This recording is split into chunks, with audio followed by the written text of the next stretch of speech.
잡아주면서 축복하시며 인사 나누시기 바랍니다. 은혜 입은 성도님 평안하십시오. 은혜 입은 자의 평안할지어다. 주께서 너와 함께 하시는도다. 아멘. 우리 장로교의 중요한 교리문답 중에 하나인 우리 웨스터민스터 소요리 문답을 보게 되면은 소요리 문답의 첫 번째 1번 질문이 뭐냐면 사람의 크고 첫째 되는 목적이 무엇입니까? 라는 것입니다. 다른 말로 바꿔서 얘기한다면은 왜 사십니까? 왜 사십니까? 인생의 중요한 목적이 무엇입니까? 당신이 인생을 살아가는 중요한 목적이 무엇입니까? 무엇 때문에 사십니까? 하나님이 당신을 창조하시고 그 많은 사람들 가운데서 당신을 지명하여 불러주신, 택하여 주신 그 목적이 무엇입니까? 여기에 대한 우리의 대답은 무엇입니까? 하나님으로 인해 즐거워하고 기뻐할 뿐만 아니라 하나님께 영광을 돌리기 위해서 하나님 우리를 창조하셨고 우리 인생이 살고 있습니다라는 거예요. 인생의 존재 목적을 고백합니다. 우리의 그 신앙 고백 문답 가운데 1번 문답이에요. 제일 중요한 우리의 고백입니다. 왜 사십니까? 하나님의 영광을 위해 삽니다. 그리고 하나님 때문에 기뻐하고 즐거워하기 위해서 하나님 우리를 만드셨고 지명을 불러주셨기 때문에 그렇게 삽니다라는 거예요. 할렐루야. 하나님께 영광을 돌릴 뿐만 아니라 오늘도 분명히 살아계신 우리 좋으신 아버지가 되신 하나님으로 말미암아서 기뻐하고 즐거워하는 것이 저와 여러분을 창조하신 하나님의 창조의 목적이고 부릅니다. 여러분, 우리를 시험하는 시험들, 우리에게 다가오는 환난들이 있을 때에 늘 여러분들 말씀드리지만 야고보서 1장의 말씀 보면은 한 가지 시험과 환난만 오는 것이 아니에요. 여러 가지 시험과 환난이 겹쳐서 온다는 사실을 기억하시기를 주님으로 축원을 드립니다. 그래서 사단이 계속 또 하나님 앞에 청구하고 송사하게 되니까요. 어떤 시험들이 오게 되냐면요. 정말 자기를 가장 잘 이해해 줘야 되고 그 환난과 어려울 때 자기 편이 되어서 자기 위를 위로해 줘야 될 아내가요.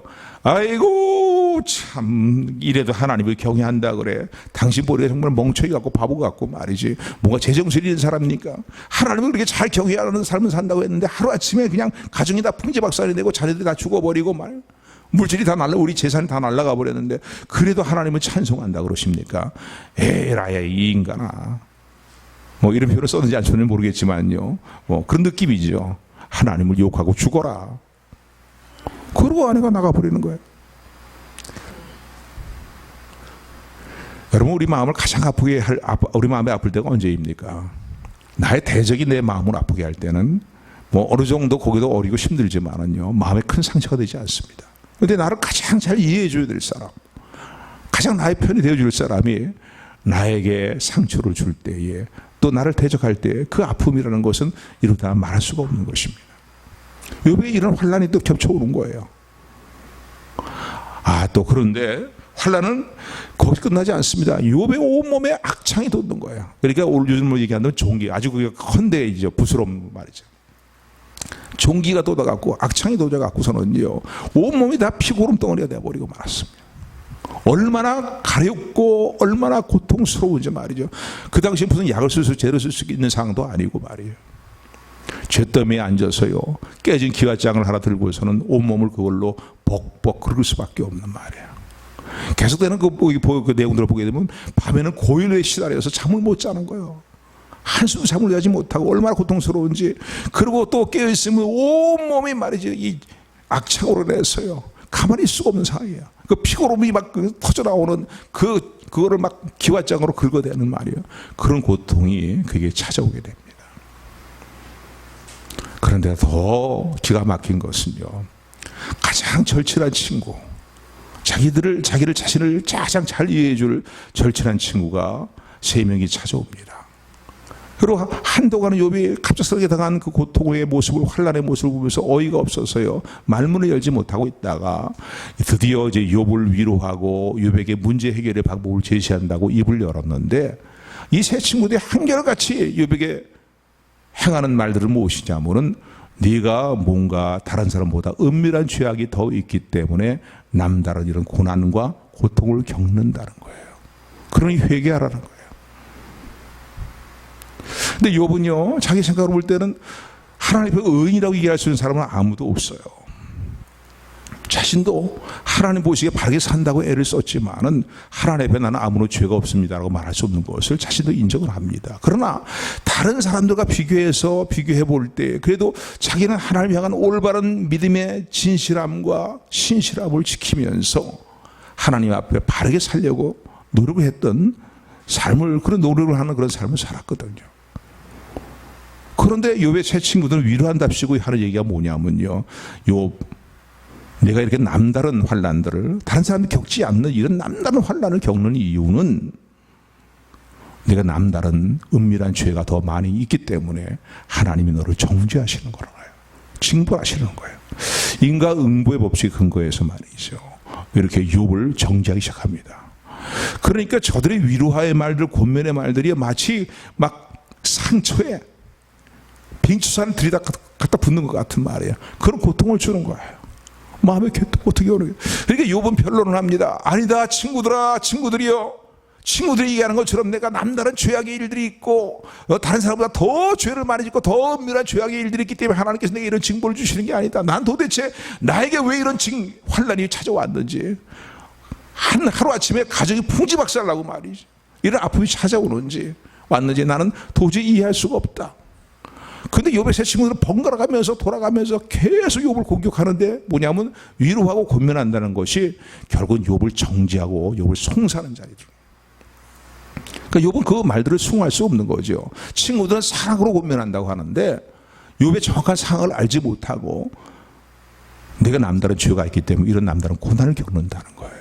그러니 회개하라는 거예요. 그게 문제의 척결이다. 일반적인 신앙의 이론으로서는, 신앙의 어떤 원리로서는 맞는 얘기입니다. 틀린 얘기 아니에요. 그런데 지금 욥이 당하는 환난의 문제에 대해서는 이게 그대로 적합한 그런 그들의 권면이 아니거든요. 욥이 지금 왜 환난을 겪고 있습니까? 물론 하나님 앞에 죄가 없다고 말할 수 있는 사람은 아무도 없습니다. 그런데 때로는 이런 삶의 환난이 우리에게도 있을 수 있다는 거예요. 우리가 초반부에 시작하는 초반부에 말씀드렸지만 하나님께서 욥의 신실한 하나님 향한 믿음을 입증시키시기 위해서 사단에게 입증시키시고 하나님께서 욥의 믿음을, 하나님이 자랑스럽게 여기는 욥의 믿음을 드러내 보여주시기 위해서 이런 시련과 환난이 있을 수 있다는 사실입니다. 그러니까 꼭 여러분, 우리의 삶 가운데 찾아오는 환난의 문제에 있어 우리가 회개하고 내 자신을 돌아보는 건 필수적인 거예요. 그러나 그 모든 환난의 근본적인 문제가 남다른 죄악의 문제 때문에 찾아오지 않는 그런 환난이 아닌 그런 환난도 있다는 사실을 기억하시기 바랍니다. 내 사랑하는 종, 내 사랑하는 아들, 내 사랑하는 딸의 믿음이 이렇다. 사단아, 네가 아무리 흔들리면 흔들려 봐라 말이에요. 저 사단이 네가 아무리 나를 내 종 욥을 흔들어대도 나를 향한 욥의 믿음은 흔들리지 않을 것이다. 신실함이 분명히 드러나게 될 것이다. 하나님 때로는요, 우리들의 모습을 보면서요, 이런 자랑도 하고 싶으시다는 사실을 여러분 기억하시기를 주님으로 축원을 드립니다. 그래서 찾아오는 환난이 있다는 거예요.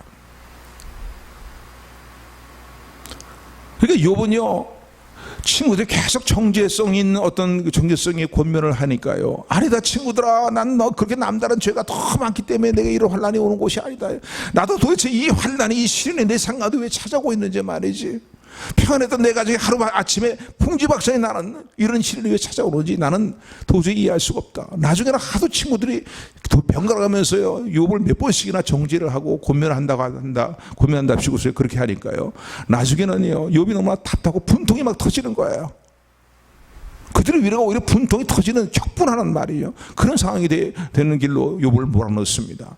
그래서 나중에 하나님이 이럽니다. 하나님, 좀 하나님 한번 만나뵀으면 좋겠어요. 거룩하신 하나님 앞에 허물 많은 내가 설 수는 없지만은, 그러나 내 친구들이 정죄하는 그런 정죄의 죄에 해당되는 그런 내 모습은 아니지 않습니까? 좀 하나님, 친구들이 나에 대해서 내가 이런 환난을 당하는 원인에 대해서 저들이 계속 공격해오고 나에게 뭐 권면을 받아들이지 않는다고 막 시큰덕시큰덕거리면서 그냥 계속적으로 이렇게 얘기하는데 너무나 답답합니다. 불이 막 끓어오릅니다. 하나님, 어떻게 하면 좋겠습니까? 하나님 좀 만나주세요. 좀 하나님 만나 뵈면은 내가 하나님께 왜 이런 환난이 시련이 내 삶 가운데 찾아왔는지 좀 물어보고 싶습니다. 나중에 하나님께도 그런 이제 마음을 표현을 합니다. 그럴 수 있지요. 인간적으로 볼 때요. 그럴 수 있는 상황입니다. 그러고서는 욥의 세 친구가 끝내는 욥이 수긍할 만한 권면을 하지 못하고 위로를 하지 못하고 그러고는 그들이 이제 변론을 중단하고 맙니다. 이때 오늘 이 본문에 보게 되면요, 오늘 본문의 말씀을 보게 되면은 이 엘리후라는 사람이 이런 광경을 쭉 지켜보고 있다가 젊은 사람이라 그래요. 욥의 세 친구보다 젊은 사람이라고 볼 수 있는데 엘리후라는 젊은이가 나타나서는 욥에게 권면을 합니다. 가만히 보니까요, 뭔가 이게 서로 주고받는 것들이 아주 나중에는 막 분노로 서로 격분하는 말에 그런 과정이 되고 만 거예요. 이게 엘리가 나타나서요, 이제 세 가지 권면을 하는데 사실 이 엘리의 권면도 그게 오늘 본문의 말씀입니다.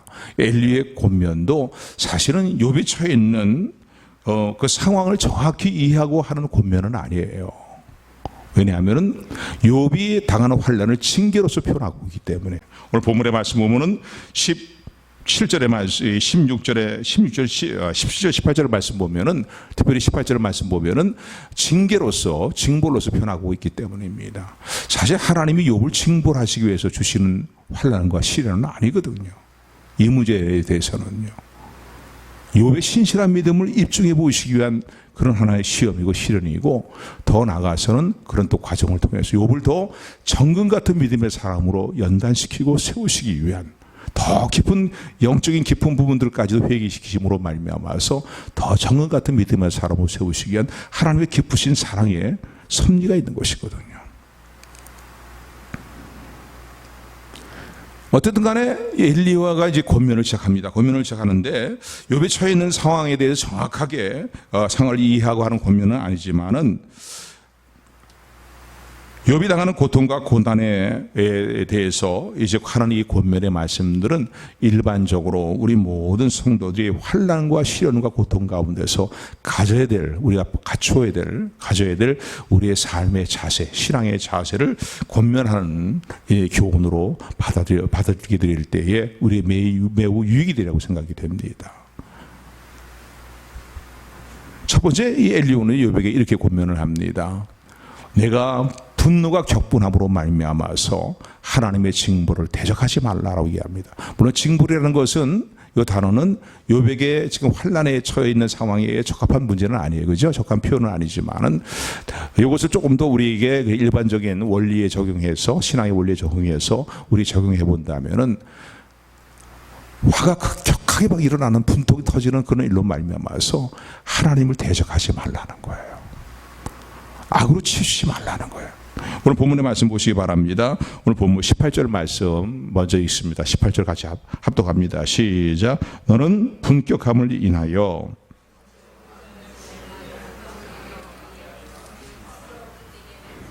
이 18절의 말씀 보니까 너는 분이 막 격하게 일어나는 그 일로 말미암아서 어떻게 하라고요? 하나님을 대적하는 일을 하지 말라는 거예요. 그리고 오늘 본문의 말씀 이 21절의 말씀을 보게 되면은 삼가 악으로 치우치지 말라는 거예요. 저를 보세요.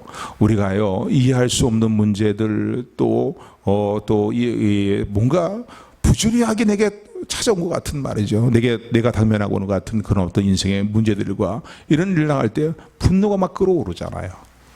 욥과 같은 경우에 세 친구들이 권면한다고 했는데 맞지도 않는, 자기 상에 맞지 않는 것 같아요. 받을 수 없는 걸 가지고 계속 밀어붙이니까 아니다 친구들아 아니다 그러다가 나는 그런 사람이 아니다 얘기하다가 나중에는 막 분노가 막 솟아오르는 거예요. 그러니까 이 분노 솟아오르니까 그게 뭡니까? 하나님 이게 뭡니까 말입니까? 하나님 어디 계십니까? 좀 봤으면 좋겠습니다 말이에요. 내가 다른 사람보다 더 악하게 산 게 무엇이 있습니까 말이에요. 왜 나에게 남다른 시련을 주십니까? 시련도 이런 시련이 어떻게 이런 시련이 있을 수 있습니까? 하루아침에 가정이 다 풍지박산나지 않았습니까? 내 몸의 고통과 내 마음의 고통을 주님, 이게 내가 남다른 죄악을 더 많이 졌기 때문에 이런 징벌과 이런 질책이 내게 주어지는 건 나는 아니라고 생각하는데 답답해 견딜 수가 없습니다. 그런데 엘리야가 그걸 보고 있다가 이 모습이 하나님을 경외하는 성도로서의 바람직하지 못한 모습인 것을 생각하면서 너의 분노의 격분함으로 인해서 하나님을 원망하고 하나님께 대적하지 말라는 거예요. 일반적인 이 신앙의 원리로서 우리 적용해 본다면 이렇게 적용해 볼 수 있습니다. 오늘도요, 우리의 삶에요, 이런 일이 있을 수가 있어요. 도저히 이해할 수가 없어요. 받아들일 수가 없어요. 이런 어떤 삶의 고난과 환난의 문제가 있게 될 때에 우리는 왜 하나님 앞에 불평하고 불만을 털어놓고 결국은 악으로 치우치잖아요. 이거는요. 악으로 치우치는 결과가 가져온다고요. 에라, 뭐 믿음 생활이고 뭐고 그냥 모르겠다 말이지 뭐냐. 되는 대로 살자 말이지 뭐. 믿지 않은 사람 머리가 더 잘 먹고 잘 살더라 말이에요. 더 평안하더라 말이죠. 이런 악으로 빠질 수 경우가 있거든요. 여러분 마음에 분노가 가득 찰 때에 하나님과의 관계에서의 바른 정로에서 떠나지 않는 저 여러분들 되기를 소원합니다. 할렐루야. 분노의 격함으로 인해서 하나님으로부터 왜곡되어 배역하게 벗어나는 배역한 길을 나가지 않는 저 여러분들이 되기를 주님으로 축원을 드립니다. 왜냐하면요, 하나님 우리에게 허락하시는 모든 시련과 환난에는요, 하나님의 기쁘신, 우리는 잘 알 수 없지만요, 그 일 속에는 하나님의 기쁘신 섭리가 있고 내가 미처 헤아리지 못하는 하나님의 선하신 큰 뜻이 있음을, 그리고 그 일을 통해서 영광을 받으실 하나님의 계획이 있음을 기억하시기를 주님으로 축원을 드립니다. 사실 그렇잖아요. 사단에게 욥의 가정에 시련을 주는 것을 허락하시는 이유도 뭡니까? 거기는 하나님의 선하신 섭리가 있고 욥이 알지 못한 큰 하나님의 뜻이 있고 영광을 받으실 일이 있단 말이에요. 그렇기 때문에 우리 삶 가운데 힘들고 어려운 일이 있다 할지라도요, 또 분이나고 막 분통이 막 터져나오는 그런 일이 있다 할지라도 하나님을 향한 불평과 원망의 마음을 접어들고, 그리고 내 생각보다 더 큰 하나님의 아름다운 뜻이 반드시 있을 것이다, 하나님이 그 일을 이루실 것이다 라고 하는 믿음을 잃지 않고 끝까지 하나님을 바라보는 저와 여러분들이 되기를 주님으로 축원을 드립니다. 마음의 분노가 일어날 때에 내 마음을 바르게 잘 다스릴 수 있는 저와 여러분들이 되기를 다시 한번 주님의 이름으로 축원합니다. 두 번째, 엘리야가 또 욥에게 권면한 내용이 무엇이냐면요, 오늘 24절의 말씀 보니까 하나님을 찬송하기를 잊지 말라는 거예요. 너는 하나님을 찬송하기를 잊지 마라. 우리 24절 말씀 같이 합독합니다. 시작. 다 같이 한 목소리로 시작. 너는 하나님의 하신 일을 찬송하기를 잊지 말지니라. 여기 보니까 분노로 격분함으로 하나님을 대적하지 말고 원망하지 말고 불평하지 말고 그럴 뿐만 아니라 오히려 어떻게 하라고요? 어떤 삶의 상황에서도 하나님을 찬송하는 일을 잊지 말라는 거예요. 우리 성도님, 옆분 성도님 우리 축복하면서 인사 나누시기 바랍니다. 어떤 상황에서도 하나님을 찬송하는 일을 잊지 마십시다. 지금 욥이 처해 있는 이 상황 속에서 하나님을 찬송할 수 있는 상황입니까? 그런데 하나님을 찬송하라는 거예요. 하나님을 찬송하는 일을 잊지 말라는 거예요. 그냥 뭐 형식적인 찬송이 아니라 그 찬송은 뭡니까? 하나님을 향한 감사의 찬송을 잊지 말라는 거예요. 물론 하나님의 영광을 받으실 합당하신 분이기 때문에 우리 찬송을 받으시기 합당하신 분이시지만은요, 또 우리가 하나님을 찬양할 때에 하나님의 모든 은혜를 기억하면서 감사하는 마음을 잃지 않고 찬송하는 저 여러분들에게를 소원합니다. 뭐 인생에 우리 창조하신 목적이 그렇고 우리 인생의 목적이 그렇기 때문에 하나님 찬송하는 것을 잊지 말아야 될 뿐만 아니라 하나님을 사랑하는 자, 그때로 부르심을 입은 성도들에게는 모든 일을 합력해서 선을 이루시는 하나님의 선하신 섭리를 믿기 때문에 하나님을 찬송하는 일을 잊지 않는 저와 여러분들이 되기를 소원합니다. 그래서 야고보서 5장의 말씀 보면요, 야고보서 5장을 보게 되면요 이렇게 말합니다. 5장 11절의 말씀 보니까 욥에 대한 것들을 쭉 언급하면서 보라, 인내하는 자를 우리가 복되다 하나니 너희가 욥의 인내를 들었고 주께서 주신 결말을 보았거니와 주는 가장 자비하시고 긍휼히 여기시는 분이시니라 라고 말씀합니다. 할렐루야. 하나님은 가장 자비하신 분이에요. 우리에게 긍휼을 베푸신 하나님이에요. 우리의 삶에 있어서 적은 신음소리도 면치 아니하실 뿐만 아니라 가장 선하신 섭리로 우리를 끝까지 인도하신다는 사실을 도무지 이해가 되지 않는 상황과 일들을 만날 때 어떤 경우든 간에 어떤 상을 만나든 간에 이 사실을 놓치지 않고 붙드는 저 여러분들이 되기를 소원합니다. 할렐루야. 하나님의 궁극적인 계획은 평강이고 우리에게 선을 이루시는 일인 거예요. 할렐루야. 이 사실을 끝까지 붙드는 저 여러분들이 되기를 소원합니다. 그러니까 이 사실을 믿는다면요, 하나님을 찬송하는 일들을 잊지 않는 저 여러분들이 되기를 소원합니다. 할렐루야.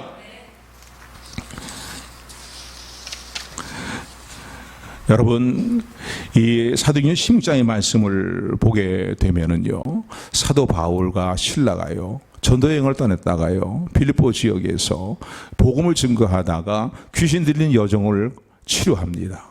그런데 귀신 들린 여종을 데리고 있는 주인은 그 여종 때문에 큰 점치는 일로 인해서 큰 이익을 당기는 그런 이제 상황이었는데, 점치는 귀신이 그 여종에서 떠나가 버리고 마니까요, 자기의 이익의 수단이 다 끊어지고 만 거예요.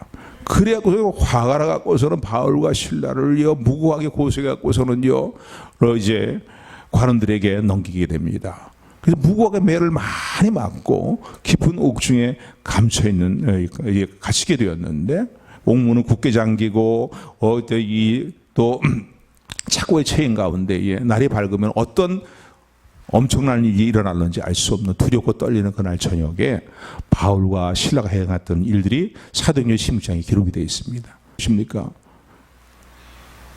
옥문에 굳게 닫혀 있고 착고에 처해 있는 가운데서 매를 많이 맞아 지치고 고달픈 상황 가운데 있는데 그들은 찬송하기 시작합니다. 할렐루야. 찬송하고 찬미하고 기도하고 찬미하고 기도했다고 표현되어 있어요. 그런데요, 이런 상황에서 지금 찬양할 수 있는 문제입니까? 아니에요. 감사할 수 있는 문제예요? 아닌 거예요. 하나님 이게 뭡니까 말이죠. 사실은 빌립보 지역에 전도로 가게 된 것은 원래 다른 지역으로 가려고 했던 계획이 있었거든요. 하나님 우리가 뭐 딴 데 가려고 하는 것도 아니고 다른 지역으로 전도하러 가려고 했는데 하나님이 그 길을 막으시고 이쪽으로 가도록 우리를 이끄셔서 우리가 이쪽으로 왔는데, 이게 뭡니까 하나님? 하나님의 뜻에 순종한 결과 이거란 말입니까? 복음을 증거하는 데 헌신한 삶의 결과가 이거란 말입니까? 그럴 수 있는 얼마나 인간적으로 볼 때 따질 수 있는 그런 불평할 수 있는 그런 상황인데, 이들은 하나님의 선하신 섭리를 믿고 그 옥중에서도 하나님께 찬양하고 기도하고 찬미하고 기도했다는 사실입니다. 할렐루야. 우리 잘 알고 있는 내용이죠. 그때 어떤 역사들이 일어납니까? 그냥 옥토가 막 흔들리더니요, 모든 묶여있던 착고가 확 풀리는 역사들이 나타나고 말이죠.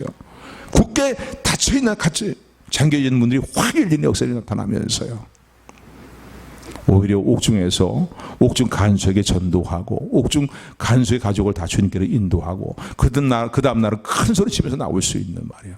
그 놀라운 하나님의 은혜가 임했음을 기억하시는 저 여러분들이 되기를 소원합니다.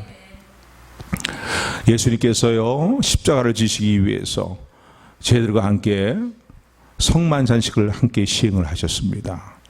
그러고 난 다음에 떡과 잔을 돌리시면서 너희를 위해서 주는 나의 몸이다 나의 피다 라고 이렇게 말씀을 하시면서 성만찬식을 시행하시고 이것을 행하여서 나를 기념하라고 말씀하시고 난 다음에 성만찬식을 마치시고 난 다음에 주님이 이제 감람산으로 기도하러 가실 때에 어떻게 행하셨습니까? 찬송하며 가셨다는 거예요. 이제 곧 자기를 잡으러 오는 이 대장과 또 바리새인과 사두개인들이 보낸 로마 군병들, 하속들이 자신을 잡으러 오를 것을 주님은 분명히 알고 계세요. 그리고 잡혀가서는 이제 십자가의 형벌을 받으시게 될 것을 주님은 알고 계심에도 불구하고 그 겟세마네 동산을 향해서 가실 때에 주님이 함께 따르는 무리가 행했던 일은 무엇이냐면 찬송하며 하나님께 나아갔다는 겁니다.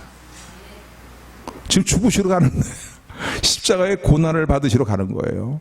고난도 그런 고난이 어디 있습니까? 그런데 찬미하며 찬송하며 겟세마네 동산을 향해서 나가셨다는 거예요. 아멘, 아멘.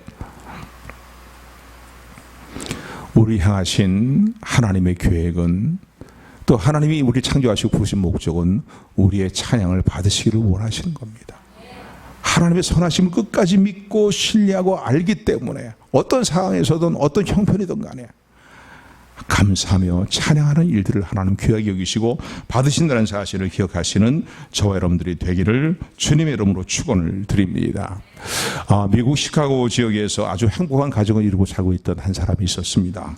스패포드라는 분이에요. 근데 이 스패포드라는 분은요, 대학교 교수이고 변호사이고 신앙생활이 아주 신앙생활을 매우 잘하는, 교회에서도 인정받는 그런 믿음의 사람이었습니다. 그 믿음 생활이 이웃 사람들에게 오히려 칭송을 받는 그런 사람이었고, 또 그의 아내는 매우 정숙한 아내이고요, 예쁜 내 딸이 하나님께서 그 가정에 주셨어요. 아주 행복하고 행복한 가정을 이루며 살았습니다. 그런데 어느 날 이 가정에 예기치 않은 불행이 닥쳐오게 됩니다. 불행이 밀려오게 되는데, 시카고 대화재 하면은요, 역사상의 아주 큰 화재 중에 하나입니다. 우리가 기억하고 있는 이 시카고 대화재가 일어남으로 말미암아서요, 이 스패포드 재산이 그 화재에 다 소멸되고 말았어요. 그래서 보상받을 길이 없는 거예요. 그 당시에 뭐 보험제도 제대로 되어 있지 않는 그 상황이고 말이죠. 하루아침에 알거지가 되었다고 말할 수 있겠죠. 이 일로 말미암아서요, 아내가 근심하고 걱정하는 가운데 시름시름 앓게 됩니다. 야, 이들에게는 아내까지도 잃겠다라는 생각이 들어서 아내를 좀 요양차 이렇게 쉴 만한 곳으로 보내서 요양을 시키고서 다시 데리고, 건강이 회복되면 다시 데리고 와야겠다라는 생각을 가지고서는 프랑스에 있는 지역으로 이 아내와 내 딸을 이제 배를 타서 떠나보냅니다. 그런데 더 큰 불행이 밀려오는 거예요. 또 닥쳐오게 되는데, 이 베일드 하브로라는 이 배를 타고서 가게 되는데, 이 배가요, 한창 이 항해를 하다가 바다 한가운데에서요, 이 다른 배와, 영국 배와 부딪히게 됩니다. 그리고 이 배가 침몰하게 되었어요. 침몰이 되었는데요, 그래서 226명이 그때 죽었다고 합니다. 엄청나게 죽었는데, 많은 사람이 익사에 죽었는데, 그런데 내 딸도 그 사고로 인해서 다 물에 빠져서 죽고 말았어요. 그런데 아내만큼은 어떻게 구사일생으로요, 생명을 이제 구원을 받게, 그 생명을 이제 물에서 이제 건져냄을 받게 되었습니다. 이 소식을 스패포드가 듣게 되었어요. 하루아침에 밀려온 큰 마음의 고통과 불행입니다.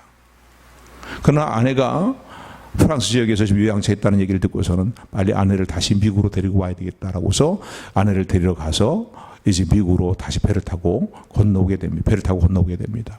그런데 바로 이 하브로호가 침몰된 지역을 통과하게 될 때 안내 방송이 들리게 되는데, 여러분, 이 지역은 얼마 전에 하브로호가 침몰한 장소입니다. 그래서 이 안내 방송을 그때 상황을, 그 비참했던 상황을 다시 한번 말이죠, 이야기를 해줍니다. 근데 그 방송을 듣는 순간에 비명에 간 내 딸, 사랑스러운 그 귀여운 내 딸이 막 생각이 나니까요, 견딜 수가 없는 막 격정이 막 마음에 눈물이 터져 나오는 거예요. 가방에 뛰쳐나와서 그냥 펑펑 두 부부가 눈물을 흘리면서 울어댑니다. 그래서 아내가 조금 진정하고 난 다음에 남편의 손을 이렇게 흔들면서, 여보, 우리 사랑하는 내 딸은 어느 곳에 있든지 우리가 다시 만날 수가 있지 않습니까? 하나님이 계시잖아요. 프랑스에 지역이 있던, 바다 한가운데 침몰 한가운데 있던, 천국에 있던 주님 안에서 우리는 다시 만날 수가 있어요. 만날 날이 반드시 있으니까 너무 낙심하지 말고 절망하지 마세요. 하면서 이렇게 손을 흔들어주면서 남편을 위로합니다. 그때에 이 스패포드가요, 끌어오는 이 눈물과 격정을 이기지 못했고 아내를 꽉 끌어안으면서, 하나님 주신 영감이죠. 입에서 터져나온 찬송이 새 찬송가는 413장이고 옛날 통합 찬송가는 410장의 찬송가입니다. 그 가사가 이런 내용이죠. 내 평생에 가는 길 순탄하며 늘 잔잔한 강 같든지, 큰 풍파로 무섭고 어렵든지 나의 영혼은 늘 편하다. 저 마귀는 우리를 삼키려고 입 벌리고 달려와도 주 예수는 우리의 대장 되시니 끝내 싸워서 이기겠네. 지금도요, 고난 가운데 우리가 평강을 되찾으면서 부르는, 즐겨 부르는 찬송 가운데 하나가 바로 이 찬송가, 새 찬송가 413장, 이 찬송가의 내용입니다. 부를 때마다 우리 마음속에 정말 평안이 찾아오는 것을요, 하나님의 위로가 찾아오는 것을 우리는 늘 느끼게 됩니다. 여러분, 오늘 우리의 모습을 다시 한번 돌아보시기 바랍니다. 예수님은 저 십자가의 고난을 향해서 나가실 때에 모진 비방과 정말 너무나 고통스러운 말에서 그래서 엘리 엘리 라마 사박다니라고 부르실 수밖에 없는 그런 상황을 향해서 나가실 때에도 하나님의 선하심과 신실하심 사랑을 믿고 찬송하며 나갔습니다. 그 일 위에 이루어질 놀라운 일들을 주님은 바라보시면서 찬송하면서 나가셨습니다. 바울과 실라도 깊은 옥중에 갇혀 있는 가운데에 원망하고 불평하기보다는 찬미하고 기도하며 하나님 앞에 간구했던 것을, 하나님을 바라보았던 것을 우리는 성경을 통해 잘 알고 있습니다. 오늘 우리의 삶의 모습을 다시 한번 돌아보시는 저 여러분들이 되기를 소원합니다. 어떠한 형편에 처했든 간에, 어떤 환경에 처했든 간에 하나님을 찬송하기를 잊지 아니하시는 저 여러분들이 되기를 소원합니다. 여러분, 찬송은 능력이에요. 찬송은, 감사의 찬송은 능력이에요. 어떤 고난과 어떤 시련과 어떤 환난과 어떤 슬픔과 어떤 분노로라도 다 이겨낼 수 있는, 은혜로 이겨낼 수 있는 우리의 능력이라는 사실을 여러분 믿으시기를 주님으로 축원을 드립니다. 감사함으로 찬송할 때에 우리의 삶 가운데 굳게 잠겨있는 문들이 열리고 우리를 얼굴매는 모두 찾고 풀리는 역사들을 날마다 체험하며 하나님을 더욱더 찬송함으로 나가는 우리 모두가 되기를 주님의 이름으로 축원합니다. 축원합니다.